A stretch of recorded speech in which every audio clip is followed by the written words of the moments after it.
कम कर लो उसकी। नमस्कार, एक बार फिर से स्वागत है आपका हमारे चैनल बघेल सर केमिस्ट्री में। और आज हम अपने इस चैनल के माध्यम से इस वीडियो में आपको कक्षा 12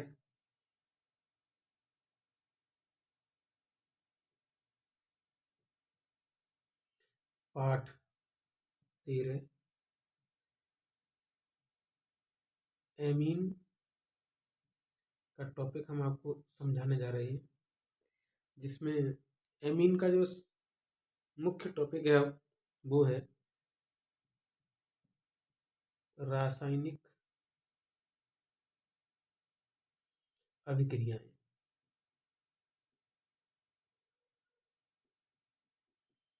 रासायनिक अभिक्रिया इसका मुख्य टॉपिक है।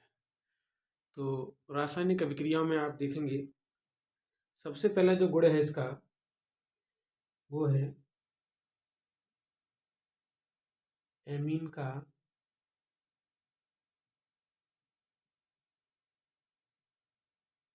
क्षारकीय गुण। एमीन का क्षारकीय गुण यानी हम एमीन का फॉर्मूला लिख देते हैं R बॉन्ड NH2। जब R बॉन्ड NH2 लिखेंगे तो आप देखेंगे कि नाइट्रोजन के पास क्या होता है, एक एकांकी इलेक्ट्रॉन युग्म होता है। एक एकांकी इलेक्ट्रॉन युग्म होता है और इस एक एकांकी इलेक्ट्रॉन युग्म के कारण ही एमीन जो है वो लुईस के अनुसार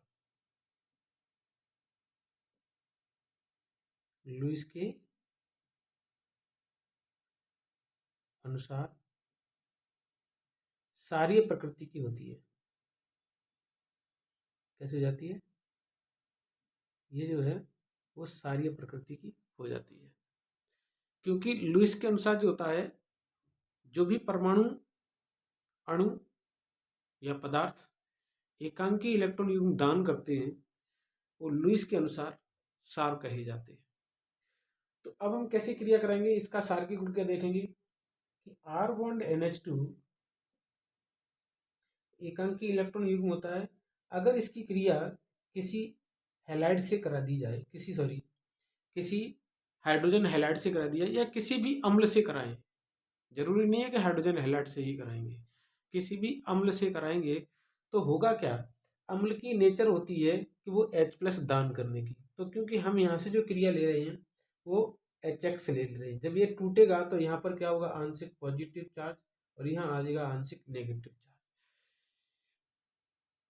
तो जब यहाँ पर आंशिक पॉजिटिव चार्ज आएगा तो इस हाइड्रोजन को क्या चाहिए, इलेक्ट्रॉन। और जब इस हाइड्रोजन को इलेक्ट्रॉन चाहिए तो ये नाइट्रोजन क्या करेगा, इसको एकांकी इलेक्ट्रॉन युग्म दान करेगा। जब दान करेगा तो क्या बनेगा, R बॉन्ड NH3 पॉजिटिव और X नेगेटिव। ये क्या बन जाएगा, इसे कहते हैं एल्किल अमोनियम हैलाइड। ये एल्किल अमोनियम जो हैलाइड बना है वो क्या बन गया है, लवण बन गया है। ये क्या बन गया, एल्किल अमोनियम जो हैलाइड बना वो लवण बन गया। और लवण तब बनते हैं जब अम्ल के साथ क्रिया करने वाला पदार्थ कैसा हो, क्षारीय हो।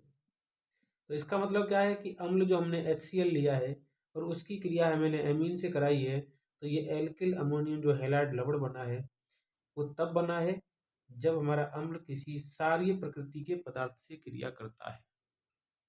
तो यहाँ इस क्रिया से सिद्ध हो गया कि ये जो आपकी एमीन है इसकी प्रकृति कैसी है, क्षारीय है। दूसरी ये आगे आपका कि यहाँ से ये क्या कर रहा है, एक एकांकी इलेक्ट्रॉन युग्म दान कर रहा है, वो किसको देगा, H+ को देगा। H+ को देगा तो यहाँ जो ये आपका पदार्थ बना है इस पदार्थ की प्रकृति क्या हो गई, प्रोटॉन दान करने की हो गई। अब हम इस रिएक्शन की मैकेनिज्म को देखते हैं। तो जो हमारा HX है वो क्या करेगा, वो आयनित होगा, आयनित होके क्या देगा, H++ X-। यहाँ से हम किसी भी अम्ल को ले सकते हैं, कोई जरूरी नहीं है कि हम HX को ही लेकर के क्रिया कराएंगे, हम कोई भी अम्ल ले सकते हैं। जैसे हमने ले लिया क्या, H2SO4, जब H2SO4 का भी आयोनाइजेशन करेंगे तो ये क्या देगा, H+ देगा, प्लस HSO4 माइनस देगा। तो यही H+ है वो क्या है, प्रोटॉन है, और प्रोटॉन के रूप में है तो इसको क्या करेंगे, प्रोटॉन जो होते हैं वो इलेक्ट्रॉन एक्सेप्टर होते हैं, तो ये क्या करेंगे, इलेक्ट्रॉन को एक्सेप्ट करेंगे। अब आगे ये प्रोटॉन जो है यानी H+ जो है वही कैसा है, अम्लीय प्रकृति का है, तो ये अम्लीय प्रकृति है। अब यहाँ क्या होगा, R बॉन्ड NH2 जो अमीन है हमारी, उस अमीन से ये H+ क्या करेगा, क्रिया करेगा। जब ये इससे क्रिया करेगा तो क्या बनाएगा, R बॉन्ड NH3 पॉजिटिव। अब जो पॉजिटिव बनेगा इसका मतलब क्या है कि अम्ल ने उस पदार्थ से क्रिया की होगी जो कैसा होगा, क्षारीय प्रकृति का होगा। तो ये कैसा बनेगा, ये एक संयुग्मी अम्ल बनेगा। इसे क्या कहते हैं,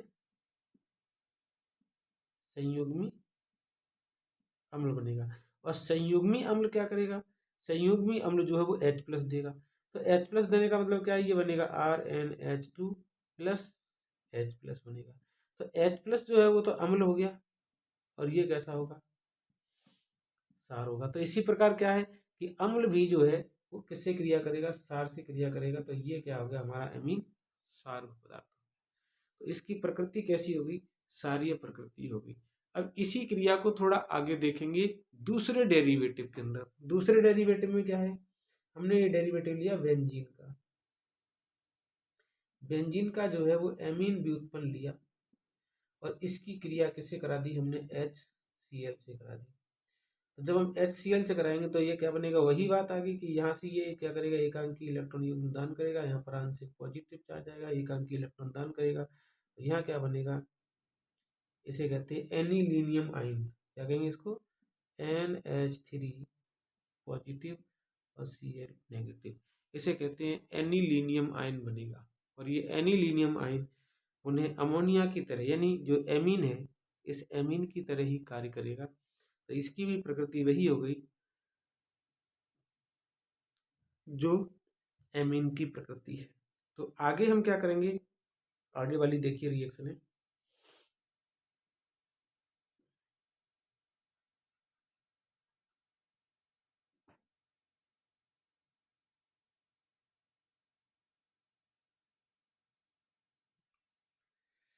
तो जो हमारा एमीन का लवण है, यानी हमने क्या लिया, R बॉन्ड NH3 पॉजिटिव और X नेगेटिव, इसकी क्रिया हम किसके साथ करा देंगे, NaOH के साथ। अगर इसको रिएक्शन करा दें तो हमारा डेरिवेटिव क्या बनेगा, डेरिवेटिव क्या है, यहाँ जो कंपाउंड है X वो Na के साथ क्रिया करेगा और क्या बनाएगा, Na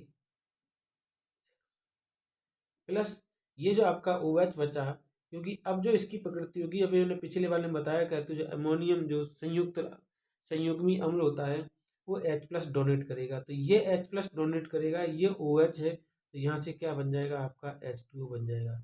रिमेंस जो शेष बचेगी वो बचेगी R बॉन्ड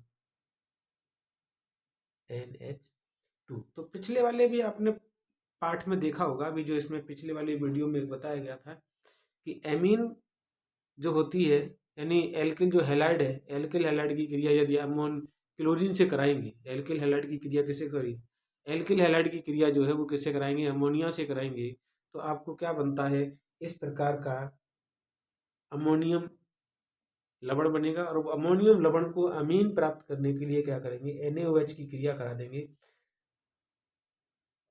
तो आपको एमीन प्राप्त हो जाएगी।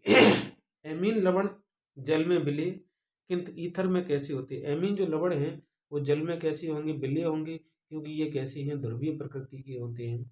और कार्बनिक विलायक कैसे अध्रुवीय प्रकृति के होते हैं, तो इनमें ये पदार्थ कैसे होते हैं, अविलेय होते हैं। ठीक है, तो अधिकांशतः इनको पृथक करने के लिए क्या करेंगे, हम किसी सार की उपस्थिति लेंगे, सार को डालेंगे तो हमारी क्या हो जाएगी, एमीन हमें प्राप्त हो जाएगी। अब इस एमीन की क्या करेंगे, सार की प्रकृति को प्रदर्शित कर रहे हैं। तो सार की प्रकृति का मतलब है कि R बॉन्ड NH2, इसको हम क्या करेंगे, वाटर में डिजोल्व कर देंगे। जब इसको वाटर में डिजोल्व करेंगे तो वाटर के अंदर भी, क्योंकि वाटर कैसा है, पोलराइज्ड है, तो जब वाटर पोलराइज्ड है तो इसमें H+ और OH बनाने की क्या हो जाती है, प्रवृत्ति शुरू हो जाती है। तो वाटर भी जब डिजोल्व होगा तो क्या देगा आपको, H+ और OH-। पीछे वाले की तरह क्रिया क्या होगी, ये जो एकांकी इलेक्ट्रॉन है ये डोनेट कर दी जाएंगे H+ को, और यहाँ क्या बन जाएगा, RNH3 positive plus OH negative. अब क्या करेंगे यहाँ पर, द्रव्य अनुपाती, क्योंकि ये दोनों क्रियाएं कैसी हैं, साम्यावस्था में है, तो हम यहाँ क्या कर देंगे, द्रव्य अनुपाती क्रिया का नियम लगा देंगे। द्रव्य अनुपाती क्रिया नियम लगाने पर, जब द्रव्यानुपाती क्रिया नियम लगाएंगे तो क्या बनेगा, द्रव्यानुपाती क्रिया नियम भी ये देखो ये होता है कि जो भी उत्पाद होते हैं उन उत्पादों को ऊपर और अभिकारकों की सांद्रताओं को नीचे लिख करके एक स्थिरांक, यानी क्या ये जो अभिक्रिया है वो साम्यावस्था में पहुंच गई। साम्यावस्था का मतलब है कि अग्र अभिक्रिया की यानी उत्पादों की सांद्रता और अभिकारकों की सांद्रता बराबर हो गई। जब अभिकारकों और उत्पादकों की सांद्रता बराबर हो जाती है तो उनके अनुपात का जो मान है वो 1 आ जाता है, और एक ही क्या कहलाता है, हमारा स्थिरांक कहलाता है। तो हम क्या लिखेंगे, उस स्थिरांक को मान ले रहे हैं कि, हालांकि आपके 11वीं पाठ में बताया जाता है साम्यावस्था वाले पाठ में, तो के बराबर क्या होगा, RNH3 पॉजिटिव का सही द्रव्यमान, OH नेगेटिव का सही द्रव्यमान अपॉन RNH2 का सही द्रव्यमान और H2O का सही द्रव्यमान। क्योंकि इन दिस रिएक्शन, इस रिएक्शन में क्या है, जो वाटर की कंसंट्रेशन है, वाटर की जो सांद्रता है, वाटर का जो वैल्यू है वो कांस्टेंट रहती है। तो H2O की जो सांद्रता है वो इज इक्वल टू क्या लिखेंगे हम, स्थिरांक। क्या लिखेंगे हम इसको, स्थिरांक लिखेंगे। और हमारा यहाँ पर जो ये है ये भी हमारा क्या है, कि एक स्थिरांक है। तो दिस स्थिरांक एंड दिस स्थिरांक मल्टीपल, तो क्या हो जाएगा, K इंटू H2O का स्थिरांक इज इक्वल टू क्या ले लिया हमने, RNH3 पॉजिटिव का सही द्रव्यमान, OH माइनस का सही द्रव्यमान अपॉन क्या लिख दिया हमने, RNH2 का सही द्रव्यमान।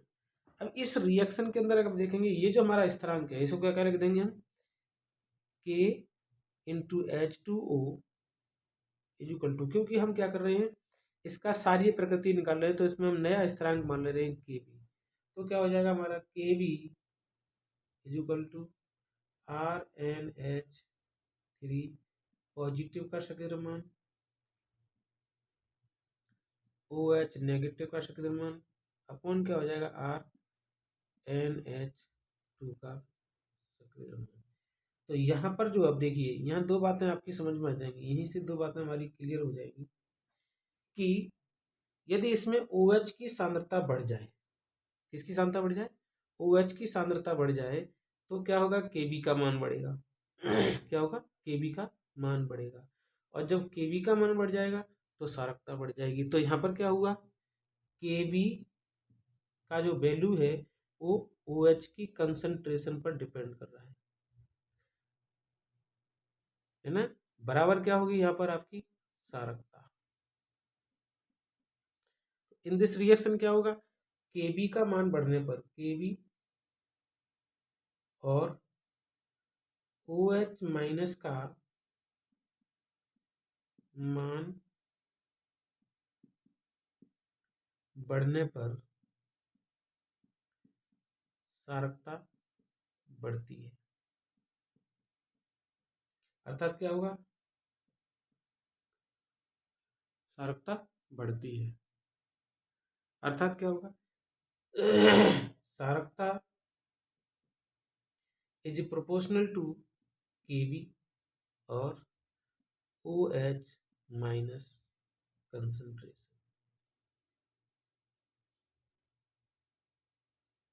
इस चीज को आपको ध्यान में रखना पड़ेगा, और वो ध्यान में रखने के लिए हमारे पास क्या है, ये चीज इंडिकेट कर रही है। तो जैसे जैसे OH की सांद्रता बढ़ेगी, OH तभी बढ़ेगा जब हमारा क्या होगा, OH कब बढ़ेगा, जब हमारी जो ये एमीन है, ये एमीन वाटर को क्या करेगी, एकांकी इलेक्ट्रॉन युग्म दान करेगी। जितनी ज़्यादा एकांकी इलेक्ट्रॉन युग्म दान करेगी, OH उतने ही ज़्यादा मात्रा में बनेंगे। OH जितने ज़्यादा मात्रा में बनेंगे, सारकता हमारी उतनी ही बढ़ेगी। सारकता जितनी बढ़ेगी, Kb का मान उतना ही ज़्यादा बढ़ेगा, उतना ही ज़्यादा बढ़ेगा। तो इस फार्मूला से हम शो कर सकते हैं कि basicity is proportional to Kb और कंसंट्रेशन ऑफ हाइड्रोक्साइड आयन। तो इस तरीके से हमने क्या सीखा कि जैसे जैसे आपकी Kb का मान बढ़ेगा, दिए गए पदार्थ यानी एमीन की बात कर रहे हैं हम, तो एमीन की सारकता क्या हो जाएगी, बढ़ जाएगी। तो अब इसको इरेज करके हम आगे की ओर फिर बढ़ रहे हैं। आगे देखिए इसके साथ और भी कुछ टर्म्स हैं, वो टर्म्स को भी आप सीखेंगे। तो देखिए वो टर्म्स और कंडीशंस क्या हैं कि जैसे हमने 10th की क्लास में भी पढ़ा था, 9th की क्लास में भी पढ़ा था, 11th की क्लास में भी सीखा है कि pH equal to minus log H plus ion concentration. ये हमारा फॉर्मूला है pH को काउंट करने का, pH को डिटरमाइन करने का। तो जब हम pH डिटरमाइन करते हैं तो हमें उस पदार्थ के अंदर कंसंट्रेशन या number of concentration of H plus ion की कंसंट्रेशन हमें ज्ञात करनी पड़ती है। अब हम क्या करेंगे, यहाँ पर देखिए जब यहाँ पर आपका H होगा तो यहाँ पर आपका H होगा, जो भी वैल्यू हम यहाँ रखेंगे उसकी कंडीशन वैल्यू जो है वो हमें यहाँ पर इंडिकेट करनी पड़ेगी। तो यहाँ क्या ले रहे हैं हम, इसके लिए pKb equal to minus log Kb। ये हमारा क्या बन गया, ये हमारा एक फॉर्मूला बन गया। अब हमें क्या है, किसी भी पदार्थ का अगर हम सारकता का मान मापेंगे पीके के टर्म से, तो पीके भी इक्वल टू क्या होगा, माइनस लॉग, और ये जो लॉग है यहाँ पर वो 10 बेस का है, तो क्या होगा केबी का मान। जबकि हमने अभी इसी में केबी का मान निकाल रखा था। केबी बराबर क्या था हमारे पास, RnH3 पॉजिटिव का सक्रिय मान, OH नेगेटिव का सक्रिय मान, और अपॉन क्या हो गया RnH2 का सक्रिय मान। तो जब हमें इसकी वैल्यू पता होगी तो यहाँ निकल आएगी, जब इसकी वैल्यू निकल के आएगी तो केबी का मान निकल आएगा। और केबी की वैल्यू से क्या पता होता है, केबी इज प्रोपोर्शनल टू 1/सारकता, या सारकता इज प्रोपोर्शनल टू 1/पीकेबी, पीकेबी। तो अगर हमारा पीकेबी का मान जितना कम होगा, सारकता उतनी ही ज़्यादा होगी। पीकेबी का मान जितना ज़्यादा होगा, सारकता उतनी ही कम होगी। यहाँ पर जैसे पीएच का मान जितना ज़्यादा होगा, अम्लता उतनी ही कम होगी। पीएच का मान जितना कम होगा, अम्लता उतनी ही ज़्यादा होगी। तो इस तरीके से हमने क्या किया, ये पीकेबी की वैल्यू के साथ, पीकेबी वैल्यू के मान से, यानी पीकेबी से या केबी से या OH माइनस के आयन से या RnH2 के द्वारा एकांकी इलेक्ट्रॉन युग्म दान करने की क्षमता से सारकता ज्ञात कर सकते हैं। क्या सकते हैं, सारकता ज्ञात कर सकते हैं। अब देखिए हमारे पास सारणी में जो कुछ मान है, वैल्यू जो दी हैं, उनकी हम देखिए क्या लिख रहे हैं। यहाँ पर हमारा है सबसे पहला ग्रुप CH3NH2,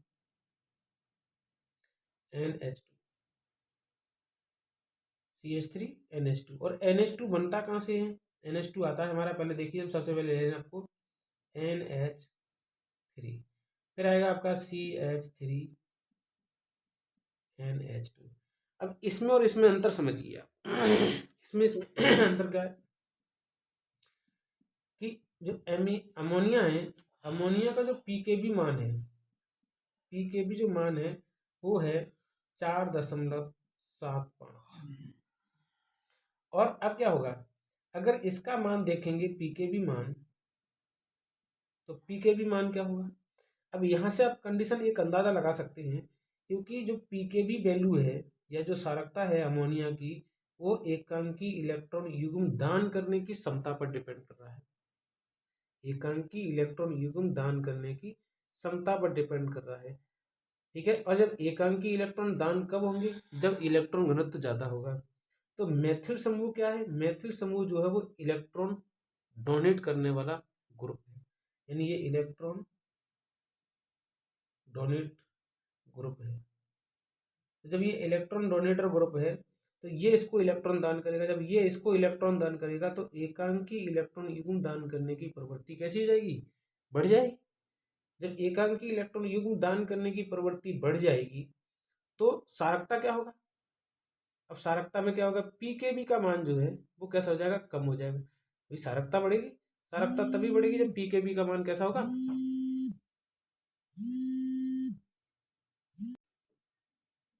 तो यहाँ पर जो मेथिल है वो इलेक्ट्रॉन डोनेट ग्रुप है। जब इलेक्ट्रॉन डोनेट ग्रुप है तो वो क्या करेगा? नाइट्रोजन पर एकांकी इलेक्ट्रॉन युग्म बढ़ाएगा। जब इलेक्ट्रॉन युग्म की जो घनत्व है वो बढ़ जाएगा तो सारकता भी बढ़ जाएगी। और सारकता कब बढ़ेगी? जब पीकेबी का मान क्या होगा? घट जाएगा। तो अब पीकेबी का मान इसके लिए क्या होना चाहिए? घटना जाना चाहिए। तो घट करके कितना हो गया? ये 3.38 आ गया। यानी कि इसका मतलब क्या है? अमोनिया में जैसे जैसे मेथिल ग्रुप बढ़ाते जाते हैं, यानी इलेक्ट्रॉन दान करने वाले समूह जैसे जैसे बढ़ते जाएंगे वैसे ही पीकेबी का मान कम होता चला जाएगा और उस पदार्थ की सारकता जो है वो बढ़ती चली जाएगी। तो इसी प्रकार हमने क्या किया? अब इसमें हम मेथिल समूह और बढ़ाते चले जाएं। हमने क्या ले लिया यहाँ पर? CH3 का होल ट्वाइस NH। अब क्या हो गया इसका? पीकेबी का मान, अब डायरेक्ट पीकेबी का मान लिख लेंगे। पीकेबी का मान क्या हो जाएगा इसके लिए? इसके लिए और कम हो जाना चाहिए। तो यहाँ पर इसका पीकेबी का मान दिया है 2.7। इसका मतलब क्या होगा? इसका मतलब यह है कि एकांकी इलेक्ट्रॉन युग्म पर जो है इलेक्ट्रॉन का घनत्व बढ़ जाएगा तो इलेक्ट्रॉन दान करने की क्षमता और ज़्यादा बढ़ जाएगी। ज़्यादा बढ़ेगी तो सारकता बढ़ जानी चाहिए। सारकता कब बढ़ेगी? जब इस फॉर्मेट के आधार पर हम देखेंगे कि इसमें क्या होगा, पीकेबी का मान जो है वो ज़्यादा कम हो जाना चाहिए। अब आगे की ओर देख रही है, आगे क्या है इसका? CH3 का होल थ्राइस कर दें और यहाँ पर क्या लगा दें? N। तो वैसे तो इसका पीकेबी का मान कैसा हो जाना चाहिए? अब और कम हो जाना चाहिए। भाई पीकेबी का मान कैसा होना चाहिए? और ज़्यादा कम हो जाना चाहिए। लेकिन ये एक्सेप्शनल केस आ जाएगा यहाँ पर। यहाँ इसका पीकेबी का मान जो है वो बढ़ जाएगा। बढ़े हुए का कारण जो है वो हम आपको अभी आगे वाले बिंदुओं में बताएंगे। इसको जरूर समझेंगे क्योंकि इसका मान क्यों बढ़ा। ठीक है, इसके कई कारण भी हैं। इसके बाद क्या किया हमने? अब इसमें इसमें क्या करेंगे? मेथिल की जगह एथिल समूह ले रहे हैं। तो C2H5NH2, यानी इसका नाम क्या है? एथिल एमीन है, एथेनेमीन। तो एथेनेमीन में क्या होगा कि जो पीकेबी का मान है वो बढ़ जाएगा। भाई इनसे बढ़ जाएगा, इनसे कैसा होगा? इनसे तो थोड़ा सा बढ़ जाएगा, लेकिन इसकी तुलना में इसका घट जाएगा। तो किसका मान कितना है? 3.29। क्योंकि समूह कैसा हो गया? थोड़ा बड़ा हो गया। जब समूह बड़ा हो गया तो इसका थोड़ा सा मान जो है वो इनकी तुलना में घट जाएगा। ठीक है, और इसकी तुलना में बढ़ जाए। देखिए यहाँ एक मेथिल समूह है और यहाँ पर 2 कार्बन वाला एक एथिल समूह है। तो एथिल समूह यहाँ पर इलेक्ट्रॉन घनत्व तो नाइट्रोजन पर ज़्यादा बढ़ जाएगा। जब नाइट्रोजन पर इलेक्ट्रॉन घनत्व ज़्यादा बढ़ जाएगा तो पीकेबी का मान जो है वो इसकी तुलना में यहाँ पर क्या 3.8 है, यहाँ से कैसा हो गया? कम हो गया। यहाँ 2 मेथिल समूह एक साथ नाइट्रोजन से जुड़े हुए हैं तो पीकेबी का मान क्या है? 3.27 है। और यहाँ पर मेथिल समूह में 2 कार्बन यहाँ पर भी है, लेकिन यहाँ क्या है? थोड़े दूर है, दूर से इलेक्ट्रॉन आएंगे तो इलेक्ट्रॉन घनत्व कम होगा। अर्थात इसका पीकेबी का मान जो है अभी भी कितना है? 3.29 है। आगे क्या करेंगे हम? आगे इसमें देखेंगे फिर दूसरा कि C2H5NH2 क्या हो गया? इसके हम 2 मॉलिक्यूल ले लें, सॉरी, इसके हम क्या करेंगे? 2 मॉलिक्यूल ले लेंगे। जब इसके 2 मॉलिक्यूल ले लेंगे तो अब इलेक्ट्रॉन घनत्व और बढ़ गया और इसका इलेक्ट्रॉन घनत्व इतना बढ़ गया कि पीकेबी का मान इन सबसे कम हो गया और वो है 3.00। कितना हो गया वो? 3.00 मान हो गया। तो ऑल ओवर अभी एक कंडीशन देखेंगे अभी और की, तो सबसे ज्यादा जो है वो सारकता किसकी है? डाई एथिल एमीन की है। दूसरा क्या है? अब हम क्या करेंगे इसमें